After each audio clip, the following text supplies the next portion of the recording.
Hey guys, welcome back. BDCKR here. We're back with our weekly recap of all things Injustice. This is for the week of February 20th, 2025. The current character challenge is Blackest Knight, Martian Manhunter. That is a 1 week repeat. The required characters for that is Cyborg, Sinestro, and Lex Luthor, who are all available as low as the bronze tier. His passive is Shifter, which is John cycles through different offensive buffs, life drain, and then in brackets health siphon goes to his entire team, increased power generation, and increased defense. He's got 1,000 attack, 1,300 health. His last available on February 8th of 2024, so just about a year ago. So he's got, good upper middle class kind of base stats. It's the same total base stats as last week's Arkham Knight Catwoman, but the attack and health are flipped. And we like more in the attack, actually, so not as good. The passive, they say they call it 3 offensive buffs, but clearly defense is defensive. Mm-hmm. He always starts on defense, where he only takes half damage. That's the blue glow of stuff that he has around him. First time he tags in, that only lasts for 3 seconds. After that, every time it's 14 seconds. Life drain is the shortest and is only 6 seconds. Maybe that's sort of a minor implication that maybe that's the most valuable because it's making it so short. But in my mind, the best is actually power generation, which is yellow, and that lasts 14 seconds. Or I think maybe it's just because the life drain is a shorter period of time because you can save up your power or your damage dealing capabilities for that little bit of time, right? To get all the life drain you need out of it. For whatever reason, it's shorter. So historically, Blackest Knight, Martian Manhunter used to have a really fun glitch that required a specific set of conditions. And we've got a clip of that where he would get ridiculous amounts of health for himself and his teammates. The numbers on the screen that you see are almost too much to be believed. What it would require is the full LexCorp gear set on him because it gives him the damage over time ability. That's when 3 out of 3 pieces are equipped, he gets 1.5 base damage applied every second to the enemy. So Blackest Knight, Martian Manhunter was in the life drain part of his cycle for that 6 seconds, and the enemy had to have no health to give. They were down to 1 health, and they needed active damage over time, which is what the LexCorp gear set would do. Mm-hmm. And because damage over time couldn't kill, it would generate a huge amount of health for him, like literally millions of health. So Blackest Knight, one of the great pre-made teams. And when I say pre-made teams, I mean teams that are from the same universe to signify that they sort of belong together. Mm-hmm. And the developers are telling you a little bit that they belong in some way, that they would do a good job together. This is one of the good teams. The Blackest Knight team is strong, but I think Martian Manhunter is not top 3. He's not one of the strongest ones. So here's his problem, right? His passive has nothing to do with his teammates, so he pretty much stands alone. Yeah, other people help him, but he doesn't support or naturally interact well with other people specifically. Because of that, and his base stat favoring health, he puts him much lower on my tier list for Blackest Knight characters. So the demonstration with him right now that you're seeing in the video, he is trying to be the star. He's got Tentu Totem and Master's Death Cart plus Claw of Horus. He's meant to be the special specialist. And so this is where you see what's good and bad about him. It's good that his special 2 can knock out on more than just the last hit. Even better is that there are pauses, including between the 3rd and the 4th, which is the last hit, so that if you knock out someone with the 3rd hit, which is pretty common because it does so much of the special's damage, when somebody else tags in, you get to do some damage on the tagging in opponent on the 4th hit. What's bad is that the 3rd hit is not ranged, which is a little weird because all of the other hits are. So he tags in, Master's Death Cart shoves the opponent back. It's not so obvious because first 2 hits, they land. They're those little things coming out of the air, the meteors. But if you're too far away, the 3rd hit will whiff, and then the 4th hit will land, and you've just given up, I feel like, almost half of the damage of your special. Mm-hmm. So if you're using Master's Death Cart to build up power for special on tag in, you can't just drop a special 2 immediately, and you will need to wait. The other problem is that, there's 3 other better Blackest Knight characters. In my mind, number 1 is Flash. Healing and power generation with damage over time for him and his teammates is hard to pass up, and his ability to interrupt people's basic attacks, also super effective. Hawkgirl reviving teammates increases all her teammates' effectiveness, so even if whoever you think is number 1, if you have a different idea, Hawkgirl is still number 2 because she is basically giving you another number 1 Blackest Knight character. And I think Batman's unblockable chance is much better than Manhunter's cycling passive. That unblockable chance applies to all Blackest Knight teammates. Yeah. So Martian Manhunter, Superman, and Doomsday, to me, are second-tier Blackest Knight characters. Yeah. So there we go.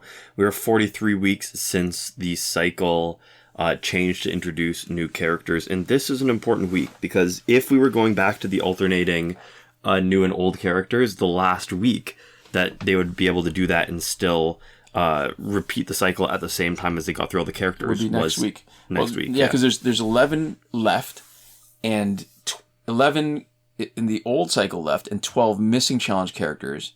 So next week you could start doing the alternating thing again and still end on a missing challenge character. But it could have been this week. It would have naturally fit well in this week. Yeah. And next week could be next week. But the problem is we'll see when we get to the store. Yeah.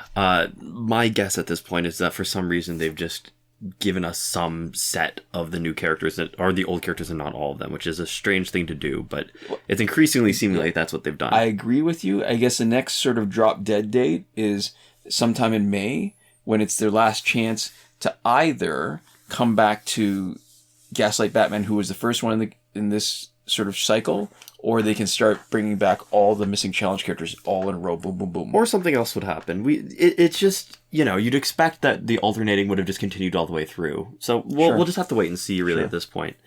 This week's multiplayer reward is Arkham Origin's Deadshot. His passive is Trick Shot, which is bullets from Deadshot's sniper rifle and wrist guns ricochet, dealing damage to all characters on the enemy team. When Arkham allies are in combat, each 10 seconds, Deadshot will shoot the enemy with an electrified round, draining enemy power. It's got 1,450 attack, 1,250 health. Last available on the 18th of July, 2024. Yeah, and if pattern holds, next week should be Mother Box. Yeah. So he's got very high stats. The first part of his passive makes him a good offensive character. Basically splash damage that works with both his basic damage and his special, because his basic tap attacks will shoot bullets and both his specials have bullets. So on the tap combo, the first hit is a punch, second hit is a shot from his wrist cannon. And half the time he goes into his third hit, and half the time you can repeat his first and second hit. So you could have like a potentially infinite long tap combo. Yeah. So it's a good offensive passive in general. It doesn't matter if you're using him as a special specialist or as a basic damage dealer. And if you really want to lean into it, you could stick him on a team with Batman Ninja Joker to add more splash damage, because he counts as one of the gunners in Batman Ninja Joker's passive. Yeah. Batman Ninja Lord Joker, I should say. However, so, splash damage, I think we've gotten a little bit enamored with it in general. And when I say we, I mean the whole sort of Injustice playing community. But it's because characters like Batgirl and Luchador Bane can leverage the Special 1 damage and boost it to ridiculous levels. Special 2 tends to be more useful for splash damage because it does more damage. But Batgirl and Luchador Bane are exceptions to that, because the stun boosted damage of Cloak and Necron Scythe, and being able to stun before or right at the start of Special 1 means that both Batgirls and Luchador Bane can generate way more Special 1 damage than anyone else. And that's why the splash damage on Special 1 tends to be a higher percent, because it's a lower damage thing. So let's say, for example, League of Assassins Knives, 50% splash damage on Special 1, much higher than Fourth World Godly Mace of 15% on Special 2. But, it seems fair because Special 2 tends to do more than twice as much damage based on the damage stat. But Batgirl and Luchador Bane are notable exceptions, and we've gotten used to it and spoiled by it, because that's sort of the strategy I think that a lot of players will make. So don't get too sort of caught up in the splash damage of his special with his guns and stuff, because he can't leverage his special one the same way. Now, the second part of his passive potentially drains 1.5 bars of power. So it becomes even more important in fights against Deadshot. When you're facing his teammate, you need to knock his teammate out quickly so he doesn't have a chance to drain you while he is off screen.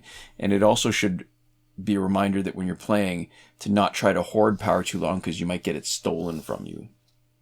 We've done a series of videos on him. We've got the link in the description of a playlist taking on multiplayer as either a basic damage dealer, a special specialist, and a splash damage special specialist. Mm-hmm. Part of what makes him good is his Arkham status.